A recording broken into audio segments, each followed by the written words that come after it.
La transizione energetica è in atto e dai piccoli passi di qualche tempo fa adesso aspira a farne qualcuno anche da gigante. In quest'ottica si inserisce il Citafiera di Udine, che ha oggi inaugurato un importante hub di ricarica delle auto elettriche veloci e ultraveloci. Devo dire sono particolarmente orgoglioso di essere riusciti a convincere, a dire il vero devo dare il merito soprattutto a mio figlio, comunque che siamo riusciti a convincere tre importanti gruppi a fare credo il più importante centro di ricarica rapida che ci sia in Friuli.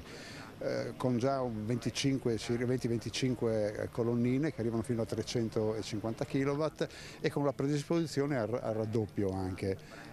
Questo principalmente per il fatto che insomma, se questi grandi gruppi hanno ritenuto che Citafiera fosse un hub strategico per fare investimenti così importanti, io mi auguro che abbiano ragione e naturalmente voglio dire anche per questioni etiche, diciamo, perché questo è un altro passo verso la transizione energetica che è una lunga marcia, ma come tutte le marce si fanno un passo alla volta. Grazie alla collaborazione con Ionity, Tesla e Atlante, da oggi nel centro commerciale di Torreano di Martignacco sarà possibile ricaricare la propria vettura in pochi minuti, cosa che mira anche a dare un impulso ulteriore al turismo dal nord e dall'est dell'Europa. Un Friuli Venezia Giulia che concretamente quindi ha avviato e sta procedendo celermente verso la transizione energetica. Capite, questo è proprio il tema, cioè più noi saremo in grado di offrire servizi ai nostri potenziali turisti, più gente saremo in grado di attrarre. Oggi come oggi, nel 2024, nel 2025 e negli anni